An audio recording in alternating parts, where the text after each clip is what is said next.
నమస్తే, నేను ఇందు. ట్రంప్ అధికారంలోకి వచ్చిన తర్వాత ప్రపంచవ్యాప్తంగా పలు దేశాలపైన అయితే టారిఫ్లు విధించారు. అయితే ఇదే నేపథ్యంలో భారత్, అమెరికాపై కూడా కొన్ని టారిఫ్లు విధించినట్టు తెలుస్తుంది. మరి దీని గురించి మాట్లాడడానికి మనతో పాటు సీనియర్ అనలిస్ట్ దుర్గా కుమార్ గారు ఇప్పుడు మనతో ఉన్నారు. నమస్తే సార్. నమస్తే అమ్మా ఇందు, మన వీక్షకులు. సార్, మరి ట్రంప్ గారు అధికారంలోకి వచ్చిన తర్వాత రెండోసారి ప్రపంచవ్యాప్తంగా కొన్ని దేశాలకైతే టారిఫ్లు విధించారు. సో ఈ నేపథ్యంలో ఇప్పుడు చూసుకుంటే గనక భారత్ కొన్ని వస్తువులపైన అమెరికాకైతే టారిఫ్ విధించనుంది. సో ఏమంటారు సార్ దీని గురించి? ఇప్పుడు మనకి తెలుగులో ఒక సామెత ఉందమ్మా, మీ ఇంటికి మా ఇల్లు ఎంత దూరం, మా ఇంటికి మీ ఇల్లు కూడా అంతే దూరం అని. మన పట్ల ఇతరులు ఎలా వ్యవహరిస్తారో మనం కూడా వారి పట్ల అట్లాగే వ్యవహరిస్తాం. అది దేశాలైనా వ్యక్తులైనా సంబంధాలు అలాగే ఉంటాయి. అయితే మీరు అన్నట్టు భారత్ అమెరికా సంబంధాలు గతంలో అంటే మీరు పుట్టలేదు అప్పుడు 70s చాలా తేడాగా ఉండేవి. అప్పుడు మనకి రష్యా బాగా మిత్రదేశంగా ఉండేది, అమెరికా పాకిస్తాన్ వైపు నిలిచేది. ఎందుకంటే పాకిస్తాన్ అయితే వాళ్ళ దగ్గర ఆయుధాలు ఎక్కువ కొనుగోలు చేస్తుంది అనే ఉద్దేశం మీద. అయితే అప్పుడు భారత్ ఇంత బలమైన ఆర్థిక శక్తి కాదు, అలాగే దౌత్యపరంగా కూడా అంతర్జాతీయంగా ఇంత స్థాయిలో లేదు. కానీ ఇందిరాగాంధీ గారి వ్యక్తిత్వం ద్వారా ఆమె దౌత్యపరమైనటువంటి సంబంధాల మూలన ఒక స్థాయి అయితే ఉండింది అప్పుడు కూడా. కానీ అప్పుడు అమెరికా ఇంకా స్ట్రాంగ్ గా ఉంది. కానీ కాలక్రమంలో భారత్ బలపడింది, అమెరికా స్థాయి కొంత డౌన్ అయింది. ఎందుకంటే ఆర్థికంగా ఇదివరకట అంత స్ట్రాంగ్ గా లేదు, దౌత్యపరంగా అంతర్జాతీయంగా ఒకప్పుడు పెద్దన్న పాత్ర పోషించింది. మొన్న మీరు చూశారు, ఉక్రెయిన్ ప్రెసిడెంట్ వచ్చి అమెరికన్ వైట్ హౌస్ లోనే ట్రంప్ ని ఏ విధంగా మాట్లాడి వెళ్ళాడో కూడా మీరు చూశారు. అది చాలా యంగ్ ప్రెసిడెంట్. అట్లాంటి పరిస్థితి అంటే ఒక రకంగా వాళ్ళ అంతర్జాతీయ ప్రాధాన్యత తగ్గింది. అదే టైంలో భారత్ పెరిగింది. కాబట్టి కాకపోతే రెండోసారి ట్రంప్ అధికారంలోకి వచ్చిన తర్వాత తను మన ఒక్క దేశం అని కాదు, అమెరికా దిగుమతి చేసుకునే అన్ని అంశాల మీద, అన్ని వస్తువుల మీద సుంకాలు పెంచాడు. ఎందుకు పెంచాడంటే అమెరికా ఆర్థిక శక్తి పెరగాలంటే సుంకాల మీద భారీగా వడ్డన చేశాడు. ఇప్పుడు 7.6 బిలియన్ ఎగుమతుల్ని భారతదేశం అమెరికాకి చేస్తుంది. ఇప్పుడు వాళ్ళు ముఖ్యంగా పెంచింది స్టీల్ మీద, అల్యూమినియం మీద. తర్వాత ముఖ్యంగా ముడి ఇనుము ఉత్పత్తిదారుల్లో ప్రపంచంలోనే అగ్రగామి దేశం ఇండియా. మనం ఎక్స్పోర్ట్ కూడా అమెరికాకి అంత ఎగుమతి చేస్తాం. ముడినిము మీద వాళ్ళు ఈ ట్యాక్స్ పెంచడం వలన, సుంకాలు పెంచడం వలన భారత్ మీద ఆర్థికంగా చాలా భారం పడుతుంది. అందువల్ల మనం వాళ్ళకి చెల్లిస్తున్నప్పుడు వాళ్ళ దిగుమతులు కూడా మనకు కొన్ని వస్తున్నాయి. అలాంటప్పుడు మనం ఆ నష్టాన్ని ఇందులో భర్తీ చేసుకోవాలి. దౌత్యపరంగా స్నేహపరంగా ఉన్న వాణిజ్యపరంగా మాత్రం ఒక రకమైన కోల్డ్ వార్ అని చెప్పాలి. ఇది ఇండియా కూడా అంతర్జాతీయ వాణిజ్య సంస్థల వేదికల మీద అమెరికా యొక్క ప్రవర్తన గురించి, అమెరికా విధిస్తున్న పన్నుల అంటే ఒక రకంగా ప్రతీకార పన్నులు ఇవి, అంటే ఒక పగతో అంటే దేశాన్ని పిండాలి అనేటట్టుగా భారతదేశం నుంచి మనం చేసుకున్న దిగుమతుల మీద ఎక్కువ ట్యాక్స్ తీసుకుంటే ఒక రకంగానేమో ట్యాక్సుల్ని దిగుమతుల్ని నిరుత్సాహపరిచినట్టు అవుతుంది. తర్వాత ఎట్టాగు చేసిన దిగుమతి మీద మనకి కొంత ఆదాయం బాగా రావాలి. సో మీరు అన్నట్టు సార్, అంటే ట్రంప్ గారు మన ఇండియాని కూడా ఈ వాణిజ్య పరంగానే టార్గెట్ చేసినట్టు తెలుస్తుంది. అంటే ఇప్పుడు వివిధ దేశాల్లో చేసిన షూటింగ్ లో, ఏదైనా మూవీ ఇండస్ట్రీకి సంబంధించి వివిధ దేశాల్లో షూటింగ్ చేసి అమెరికాలో రిలీజ్ చేస్తే 100% ట్యాక్స్ అయితే విధించింది. సో ఇదే క్రమంలో ఇది కూడా జరుగుతుందని చెప్పొచ్చు. ఇదే క్రమంలో మొన్న సీజ్ ఫైర్ ని ద ఎండ్ కార్డ్ పెడుతూ ట్రంప్ గారు అయితే ప్రకటన చేశారు. సో ఈ నేపథ్యంలో ఇది కూడా అంటే వాణిజ్య పరంగా భారత్ కూడా టారిఫ్ వేస్తున్నట్టు చెప్పొచ్చు అంటారా? ఏ విధంగా చూడొచ్చు? ఇది వేరమ్మా, తమ్ముడే ప్యాకాట్ అంటారు కదా. ఇప్పుడు దౌత్యపరంగా అమెరికాకి ఇండియాకి చాలా స్నేహభావం ఉంది. ఒక రకంగా మన శ్రేయోభిలాషిగా కూడా వ్యవహరిస్తుంది. మొన్న పాకిస్తాన్ యుద్ధం అప్పుడు వాళ్ళు సహాయం అడిగినా మేము మీకు చేయమని చెప్పేసింది. అంతకుముందు 71లో 7 ఫీట్ అని ఉండేది వాళ్ళకి, 7 ఫ్లీట్ అంటే చాలా పవర్ఫుల్ నౌక. అది ఎక్కడికి వెళ్ళిందంటే అక్కడ దేశాలు గడగడలాడాల్సిందే. కానీ అప్పుడు 7 ఫ్లీట్ కూడా మన భారత్ సరిహద్దుల్లోకి వచ్చి యాంకర్ చేసింది. అంటే ఒక రకమైన ఉద్రిక్త పరిస్థితులకి తోడ్పడింది, కానీ వాళ్ళు ఆ పని చేయట్లేదు. కాకపోతే ఏంటి, ఆర్థిక పరంగా మాత్రం ఈ ట్యాక్సెస్ విషయంలో, డ్యూటీస్ విషయంలోనూ ఖచ్చితంగా వ్యవహరిస్తుంది అన్ని దేశాలతో పాటు. కానీ దౌత్యపరంగా వచ్చేటప్పటికి ఇండియాకి చాలా ప్రాధాన్యత ఇస్తుంది. ఎందుకంటే ఇది పెరుగుతున్న ఆర్థిక శక్తి ఇంకొక దశాబ్దం లోపు కూడా భారత్ అగ్రగామి దేశంగా నిలబడినా కూడా ఆశ్చర్యం లేదు.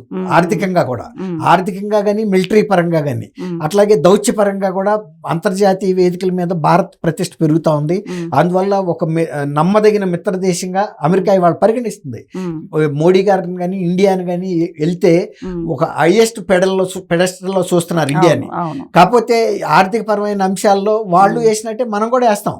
కానీ ఆ దాని మూలన ఏమవుతుందంటే, మీకు నేను ఎంత ఇస్తున్నానో మీ దగ్గర నుంచి కూడా అంతే తీసుకుంటున్నాను, కాబట్టి జీరో, నేను మీకు ఇచ్చింది నాకు వచ్చేస్తుంది. కాబట్టి ఆర్థికంగా ఇద్దరు బ్యాలెన్సింగ్ చేసేసుకుంటారు. Exactly, no loss no gain అక్కడ వరకు. దౌత్యపరంగా వచ్చేటప్పటికి ఒక రిలయబుల్ కంట్రీగా మన భారత్ ఇంట్రెస్ట్ అమెరికా దెబ్బ కొట్టదు, అమెరికన్ గౌరవాన్ని ఇండియా తగ్గించదు. ఎందుకంటే ఒక పెద్దన్నగా మొన్న ఆయన ఒక ఇనిషియేటివ్ తీసుకుని ఇద్దరు అన్నదమ్ముల్ని మీరు కొట్టుకోవద్దు అని చెప్పినప్పుడు, నువ్వెవడో నాకు చెప్పడానికి అనకుండా మీరు పెద్దన్న కాబట్టి మేమిద్దరం చిన్న తమ్ముళ్ళం కాబట్టి వింటాము అనే మాట ఇచ్చారు. ఆ గౌరవం నిలబెట్టారు. ఎప్పుడైతే వాళ్ళు మర్నాడు కూడా కాల్పులు జరిపారు, మోడీ గారు కూడా వైస్ ప్రెసిడెంట్ తో చెప్పారు, వాళ్ళు ట్రంప్ గారు చెప్పినట్టు వింటలేదు, మళ్ళీ కాల్పులు మొదలు పెట్టారు, ఒకవేళ కనుక వాళ్ళు ఆపకపోతే మేము కూడా ప్రతీకార కాల్పులు చేయాల్సి వస్తుందని చెప్పాడు గౌరవంగా. ఎందుకంటే చెప్పాల్సిన బాధ్యత మోడీ గారికి ఉంది. సో సార్, మీరు అన్నట్టు ట్రంప్ ఒకవైపు ఇండియాకి సపోర్ట్ చేస్తూనే నార్మల్గా బ్యాక్గ్రౌండ్ లో JF-17 ఆయుధాలని కూడా, విమాన జెట్ ఫైటర్స్ ని కూడా పాకిస్తాన్ కి సప్లై చేశారు. అంటే బ్యాక్గ్రౌండ్ లో పాకిస్తాన్ కి కూడా సపోర్ట్ చేస్తూ ఒక స్కెచ్ వేశారని చెప్పచ్చు అంటారు. అంటే బేసిక్ గా అమెరికా ఆయుధ వ్యాపారి. ఏ దేశానికైనా వాళ్ళ ఆయుధాలు అమ్ముకోకపోతే వాళ్ళకు వచ్చే ఆర్థికంగా లాభాలు ఎక్కడి నుంచి వస్తాయి? అదైతే వాస్తవం. ఎప్పుడైనా సరే ప్రపంచంలో ఎక్కడైనా యుద్ధం జరుగుతుందంటే నాకేంటి లాభం, ఎవరికి నేను ఆయుధాలు అమ్మాలి, ఎవరైతే ఎక్కువ కొంటారనే వాళ్ళే వాళ్ళు ఉంటారు. ఇప్పుడు భారత్ స్వయంగా తయారు చేసుకున్న మేక్ ఇండియా, ఇప్పుడు మొన్న బ్రహ్మోస్ ఇవన్నీ కూడా అవన్నీ కూడా సొంత టెక్నాలజీతో తయారు చేసుకుంటుంది. గతంలో మనం కూడా అమెరికా దగ్గర కొన్నమాట వాస్తవం. కాకపోతే వాళ్ళు 100% కొంటే మనం 50% కొనేవాళ్ళం. కాబట్టి ఆ 100% కొనేవాడికే సపోర్ట్ చేస్తారు కదా. తర్వాత దౌత్యపరంగా కూడా ఆ రోజున ఇండియాకి ఇంత ప్రాధాన్యత లేదు. అంటే ఇప్పుడు గమనించారు వాళ్ళు భారత్ ప్రాధాన్యత అంతర్జాతీయ వేదికల మీద ఎంత బాగా ఉంది. అలాంటప్పుడు తర్వాత ఒక నీతి పరంగా ఉంటుంది, దౌత్యపరంగా కూడా ఒక రాజనీతి పాటించే దేశంగా మనకు పేరుంది, మొదటి నుంచి ఉంది.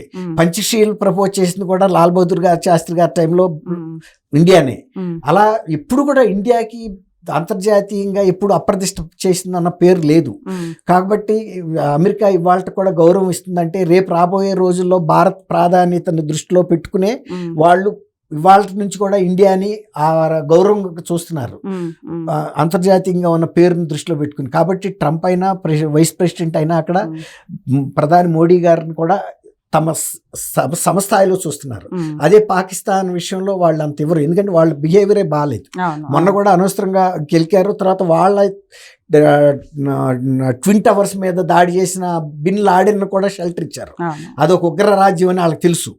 కాబట్టి అదే బాధ భారత్ పడుతున్నప్పుడు భారత్ తప్పని ఎట్లా అంటారు? మొన్న కూడా 26 మంది అమాయక పర్యాటకుల్ని కాల్చినప్పుడు వాళ్ళు అర్థం చేసుకున్నారు. అంతకుముందు బాంబే దాడులు అప్పుడు కానీ, అంతకుముందు ఇంకొకసారి జమ్మూ కాశ్మీర్లో మిలిటరీ వాహనాల మీద దాడి చేసిన సందర్భం కానీ, ఇవన్నీ కూడా పాకిస్తాన్కి ఒక చెడ్డ పేరు ఉంది.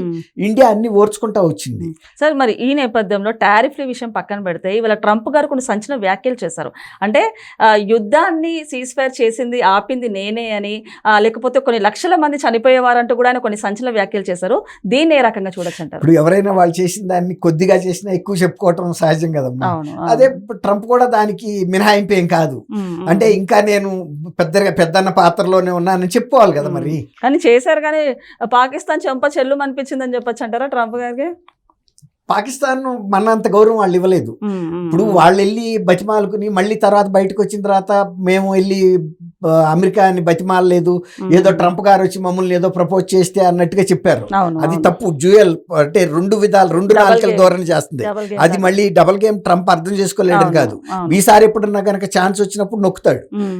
అతను వాళ్ళు ఎలబట్టి ఆయన అడిగాడు. అసలు ఫస్ట్ వాళ్ళు అమెరికా ప్రెసిడెంట్ ఏం చెప్పాడంటే అది మాకు సంబంధించిన అంశం కాదు, వైస్ ప్రెసిడెంట్ అవును. కూడా చెప్పాడు. Direct గా కానీ చెప్పేశారు. అవును మాకు సంబంధం లేదని. అవును, ఎందుకంటే తెలుసు భారత్కి జరిగిన అన్యాయాన్ని కక్ష వీళ్ళు దెబ్బ కొట్టాలి. అవును, వాళ్ళు కూడా బిన్ లాడెన్ చంపే వరకు నిద్రపోలేదు కదా. అవును, అవును. మరి మనకు కూడా అంతే ఉంటుంది కదా. అవును. కాకపోతే ఏమన్నారంటే ఎప్పుడైతే పాకిస్తాన్ కూడా దెబ్బతిని బయటకు వచ్చిందో సర్లే ఇక పాకిస్తాన్ ఇంతకన్నా ఇంకా దెబ్బతీయటం బాగోదు అని ఒక ఇనిషియేషన్ ఇచ్చారు. అని అవును. కొంచెం ఒక షెల్టర్ ఇచ్చారు. ఉమ్. అది ఉపయోగించుకుంటే గౌరవంగా ఉండేది. ఒక అవును, రకంగా వాళ్ళు అవును. థ్యాంక్స్ చెప్పుండాల్సింది పబ్లిక్ గా. అవును, అవును. ట్రంప్ మా పట్ల భారత్ తో మాట్లాడి ఎవరు రాయబారం సపోర్ట్ చేయని ఆ, టైంలో మాకు రాయబారం చేసి ఇద్దరిని ఒప్పందం ఒక కాల్పుల విరమణ ఒప్పందానికి సహకరించాడు అంటే ఉందాక ఉండేది.